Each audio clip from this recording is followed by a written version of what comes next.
देश की सरकार को ये लगने लगा है कि आप किसी भी तरह का व्यवहार सनातनियों के साथ, हिंदुओं के साथ करेंगे और सनातनी चुपचाप उसे बर्दाश्त करेंगे और आप चाहे कुछ भी करते रहिए, वो आपकी जयकारे लगाते रहेंगे, आपके पीछे ढोल पीटते हुए घूमते रहेंगे।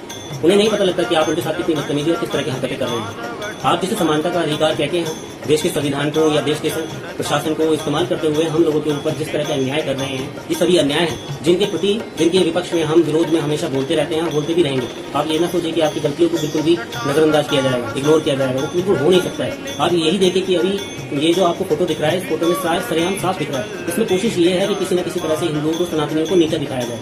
इससे कोई बहुत बड़ी फर्क नहीं पड़ेगा। एग्जाम, ये एक परीक्षा केंद्र है, इसमें दो तरह के लोग एग्जाम देने आ रखे हैं। एक को बुर्का पहन के एग्जाम देने की खुली छूट है, कोई समस्या नहीं है, उसके लिए चेकिंग भी नहीं है। लेकिन एक पक्ष को उसके हाथ के कलावे को काटा जा रहा है, माथे की बिंदी को हटाया जा रहा है, नाक में जो पहनते हैं उसके ऊपर टेप लगाई जा रही है। सरेआम बेइज्जती करने का तरीका है। कपड़े कैसे पहने गए हैं सब चेक किया जा रहा है, लेकिन एक की कोई चेकिंग ही नहीं हुई है। उसके बुरखे का कोई मतलब ही नहीं, वो पहन के आए कोई फर्क नहीं पड़ता। और दूसरे के कपड़े नहीं, बड़े नहीं होंगे, छोटे होंगे, इस तरह के सारे रूल एक पक्ष पर लगाकर और आप किसी तरह से ये सिद्ध कर देना चाहते हो, ये समाज को समझा देना कुछ कोशिश कर रहे हो कि नहीं, हमारे देश का संविधान समान है, सबके लिए समानता के अधिकार है, सबके लिए रूल और कानून एक है। तो इस वाली घटना में किस तरह से हमारा संविधान और किस तरह से कानून समान हो पा रहे हैं और किस तरह से हमारा प्रशासन उस संविधान का पालन कर रहा है, ऐसा कहीं नहीं दिख रहा है। और कहीं न कहीं ऐसी ये तो सिर्फ एक घटना है और ये सालों से हो रहा है, हर परीक्षा केंद्र में हो रहा है, हर राज्य में हो रहा है, हर जिले में हो रहा है और कोई भी इस बात पर ना आवाज उठा रहा है। क्योंकि इसको आवाज ना मानिए कि हम बोल रहे हैं, हम जैसे लोग बोलने से कोई आवाज नहीं है।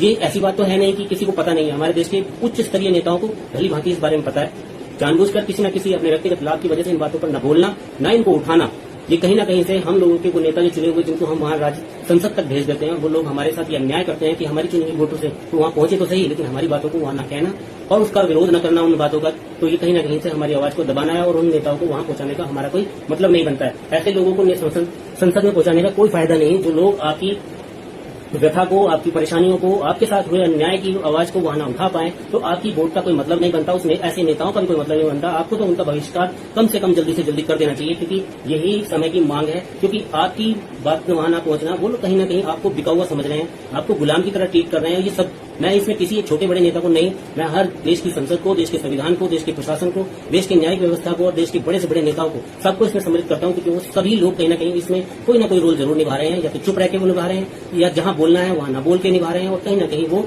इस सारे अन्याय का मौन समर्थन कर रहे हैं। और ये धीरे धीरे वो चाहते हैं कि हम सनातनियों के ऊपर थोप दें और वो इस बात को अपने अंदर एक हैबिट बना ले कि नहीं, ये ऐसा ही होता है, ये मानकर हम इस चीज को एहसास कर इसके ऊपर, इसके पक्ष में बोलते लग जाएं और इसका विरोध करना बंद कर दें। यही होगा फ्यूचर में कि ये चीजें एक हैबिटेट बन जाएगी और ये फिर विरोध ही नहीं होगा।